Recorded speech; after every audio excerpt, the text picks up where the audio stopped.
salam sejahtera.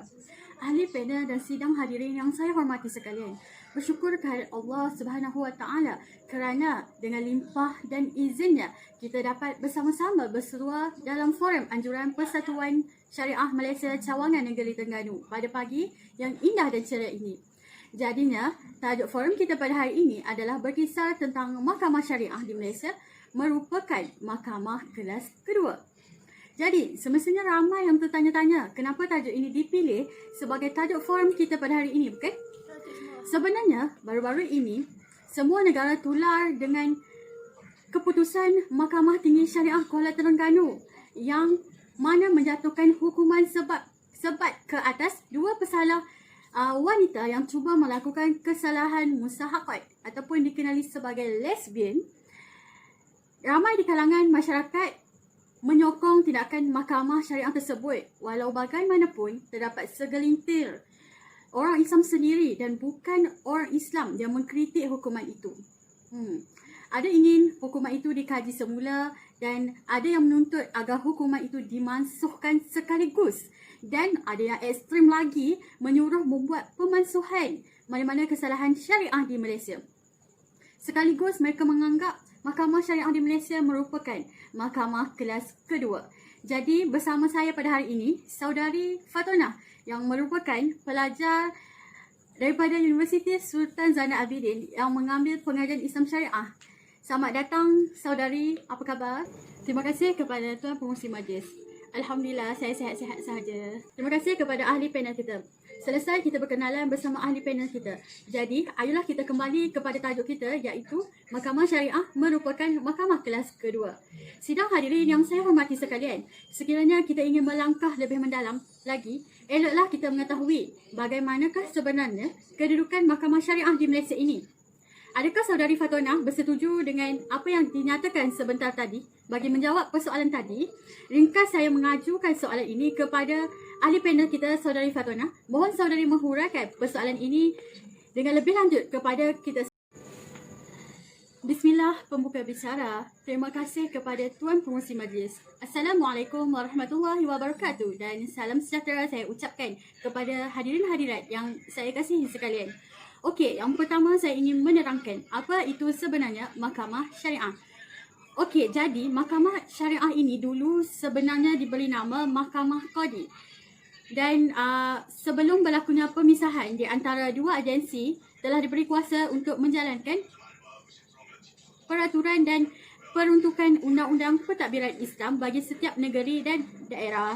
Jadi, bidang kuasa yang diberikan adalah seperti perkahwinan, perceraian, kekeluargaan serta penyelesaian harta pusaka. Jadi, sebenarnya Mahkamah Syariah ini dijalankan tugas yang berasingan daripada pejabat agama. Pejabat agama ini menjalankan pentadbiran yang bersangkutan dengan masyarakat Islam seperti urusan zakat, baitul mal, dakwah, pendidikan, pengurusan masjid dan sebagainya mengikut kuasa bagi setiap negeri berkenaan di Malaysia. Jadi, pada masa kini, semua mahkamah syariah telah terpisah pentadbirannya daripada Jabatan Agama Islam. Okey, Mahkamah Syariah ini telah ditukar identitinya menjadi Jabatan Kehakiman Syariah Negeri. Jadi, kebanyakan negeri menjadikan Majlis Mesyuarat Dewan Undangan Negeri sebagai satu institusi yang tertinggi, yakni pembuat dasar dan diikuti Majlis Agama dan Istiadat Jabatan Mufti, Jabatan Mahkamah Syariah dan Jabatan Agama Islam. Okey, hadirin hadirat sekalian, bagaimana kita ketahui Islam ini mempunyai kedudukan yang sangat istimewa dalam sistem politik dan perundangan di Malaysia, dan ini merupakan teras pembentukan diri kebangsaan yang mempaksikan berdasarkan peruntukan di Perlembagaan Persekutuan. Tambahan pula dengan tertubuhnya Mahkamah Syariah, maka perundangan Islam di Malaysia dapat berjalan mengikut prosedur yang ditetapkan. Dengan adanya Mahkamah Syariah ini juga dapat memartabatkan undang-undang Islam di negara kita, iaitu negara Malaysia. Namun begitu, pada era globalisasi ini, kedudukan Mahkamah Syariah masih pada tahap yang sama, yang mana tiada banyak yang berubah walaupun sedang dijalankan oleh Mahkamah Negeri bagi memartabatkan lagi mahkamah. Bagi punca fenomena ini berlaku termasuklah disebabkan mahkamah syariah. Yang mana mahkamah syariah itu berkeadaan dhaif dan diberi kuasanya dibandingkan dengan kuasa mahkamah sivil. Jadi, berat saya ingin mengatakan bahawa mahkamah syariah sememangnya merupakan satu institusi kelas kedua, akan tetapi itulah fenomena yang berlaku di Malaysia pada hari ini. Saya setuju bahawa mahkamah syariah ini merupakan satu mahkamah kelas kedua kerana hal ini dapat saya buktikan melalui dua aspek, iaitu yang pertama, pertindangan semasa mahkamah sivil terhadap mahkamah syariah, dan yang kedua, penafian kuasa. Sidang hadirin yang saya kasihi sekalian, demikian tadi penjelasan tentang definisi mahkamah syariah itu sendiri yang pada pandangan saya merupakan penjelasan yang sangat terperinci dan sangat menarik daripada saudari ahli panel kita. Seterusnya, bolehkah saudari Fatona mengulas dengan lebih lanjut berkenaan dua aspek yang disebutkan sebentar tadi. Jadi, terima kasih kepada pengurusi majlis. Sidang hadirin yang dikasihi sekalian, sebagaimana kita tahu sistem perundangan di negara kita, negara Malaysia, mempunyai dua dikotomi yang sama berkaitan dengan orang Islam, iaitu mahkamah sivil dan juga mahkamah syariah, yang mana hakikatnya mahkamah sivil ini sebenarnya merupakan tidak selari dengan bidang kuasa mahkamah syariah, dan apa yang paling penting dan membimbangkan termasuklah kecenderungan mahkamah sivil mencampuri bidang kuasa mahkamah syariah dengan menggunakan pendekatan prinsip undang-undang Inggeris, dan keadaan ini sebenarnya telah menyebabkan berlakunya konflik bidang kuasa yang berbeza dalam satu isu undang-undang Islam di antara mahkamah sivil dengan mahkamah syariah. Kenyataan ini telah dipetik daripada Faris Sufian Suaib tahun 2008. Sidang hadiri yang saya kasihi sekalian, suka juga saya mengingatkan supaya perkara 121 Perlembagaan Persekutuan telah memperuntukkan berkenaan kuasa kehakiman persekutuan, yakni Mahkamah Tinggi mengikut bidang kuasa yang diberi oleh Undang-Undang Persekutuan. Manakala perkara 121-1A mengenai bidang kuasa eksklusif Mahkamah Syariah. Jadinya penambahan perkara ini dibuat untuk mengeluarkan bidang kuasa Mahkamah Tinggi terhadap perkara yang dibawa bidang kuasa Mahkamah Syariah. Jadi secara literalnya membawa maksud bahawa Mahkamah Tinggi tidak boleh dibentangkan dalam Mahkamah Syariah. Namun begitu, sidang hadirin yang saya kasihi sekalian, sangkaan kita meleset sekali pada hari ini kerana masih lagi wujud pertindangan kuasa mahkamah sivil terhadap mahkamah syariah. Oleh itu, jadi terdapat beberapa bukti yang kita dapat lihat, terutamanya melalui keputusan yang dibuat oleh mahkamah syariah telah dicabar pengesahan penghakimannya oleh mahkamah sivil seperti kes Teo and Kuat lawan Kadi. Mahkamah Agung telah memutuskan bahawa agama bagi mereka yang berada di bawah 18 tahun akan ditentukan oleh ibu bapa atau penjaga, walaupun Mahkamah Syariah telah mengesahkan keislamannya. Jadi bukti kedua adalah dapat kita lihat melalui kes Enrosi Kyo. Mahkamah Tinggi Sivil telah bersikap tegas dengan menyatakan bahawa pemelukkan Islam bagi gadis yang berumur 17 tahun 8 bulan adalah tidak sah kerana mengikut perkara 12/3 dan 12/4 menetapkan bahawa seseorang yang berumur di bawah 18 tahun agamanya adalah ditentukan oleh ibu bapa dan penjaganya. Seterusnya, kita dapat lihat melalui kes Indragani Muta lawan Pat Mantan, yakni Mahkamah Tinggi Ipoh telah mengambil pendekatan bahawa mahkamah sivil boleh membuat keputusan yang berkaitan hak penjagaan anak bagi kes pemelukan Islam oleh si suami dengan memberikan anak kepada isteri yang beragama Hindu, yang mana walaupun keputusan telah dibuat oleh mahkamah syariah, namun begitu mahkamah sivil masih lagi menetas bahawa ia boleh mengubah keputusan mahkamah syariah. Walau bagaimanapun, kes ini berlaku telah diperbetulkan oleh Mahkamah Rayuan, yang mana dengan mengakasnya bidang kuasa eksklusif kepada bidang kuasa Mahkamah Syariah. Sidang hadirin yang dihormati sekalian. Jadi kita lihat di sini, walaupun sudah 25 tahun pindaan perlembagaan telah dibuat, tapi masih lagi terdapat keputusan daripada Mahkamah Sivil, yang mana Mahkamah Sivil masih lagi mencampuri hal yang berkaitan dengan orang Islam. Hadirin hadirat yang dihormati sekalian, insya-Allah yang seterusnya kita akan menerangkan tentang aspek yang kedua, iaitu penafian bidang kuasa eksklusif mahkamah syariah. Dan inilah sebenarnya faktor yang menyebabkan mahkamah syariah menjadi mahkamah kelas kedua di Malaysia.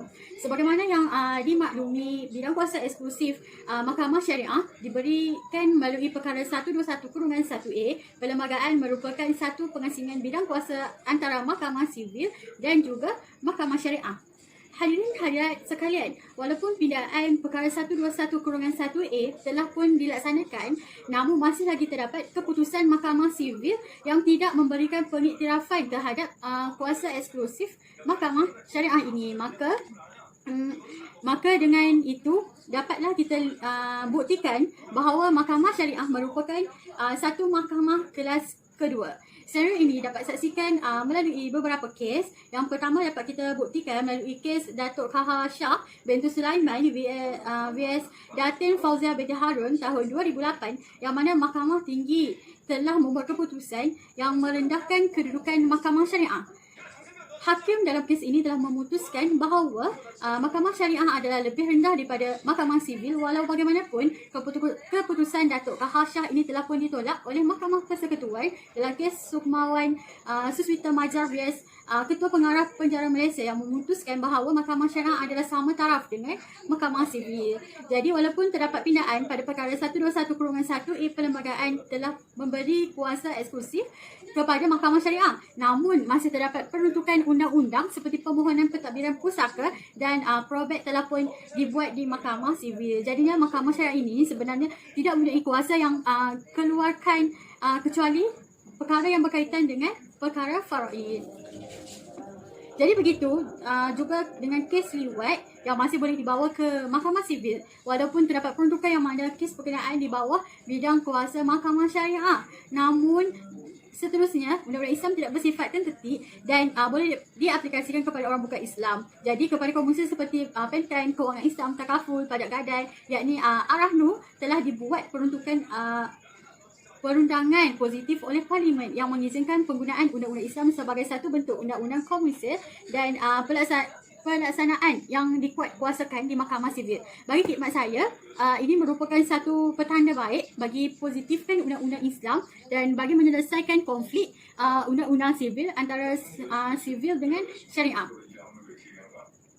Hadirin yang dihormati sekalian, dapat disimpulkan di sini bahawa walaupun perkara 121/1A telah pun memberi kuasa eksklusif untuk memutuskan perkara yang berkaitan dengan Islam, tetapi terdapat batasan pelaksanaan undang-undang yang boleh dibuat oleh mahkamah syariah disebabkan prinsip tertinggi perlembagaan di bawah perkara Malaysia Journal of Sharia and Law Volume 3, perlembagaan persekutuan yang dibuat oleh Parlimen, iaitu semua peruntukan perlembagaan persekutuan yang dibuat oleh Parlimen, iaitu undang-undang lain termasuk undang-undang Islam. Jadi undang-undang yang bercanggah dengan perlembagaan, undang-undang itu akan menjadi terbatas setakat mana percanggahan itu berlaku. Termasuklah undang-undang Islam sekiranya bercanggah dengan peruntukan perlembagaan seperti hukum hudud dan menjadi tidak sah. Terima kasih kepada ahli panel atas penjelasan yang panjang lebar sebentar tadi berkenaan tajuk forum kita pada hari ini.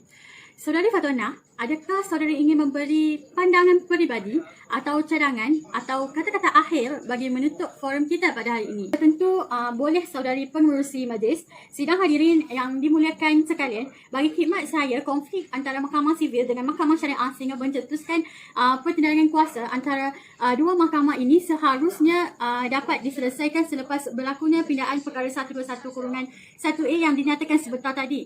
Pindaan perlembagaan ini sepatutnya dapat menamatkan semua masalah campur tangan mahkamah sivil ke atas mahkamah syariah untuk selama-lamanya. Selain itu, kes yang melibatkan orang Islam sepatutnya dibiarkan, maksudnya biarkan mahkamah syariah sahaja yang tentukan tanpa campur tangan mahkamah sivil langsung.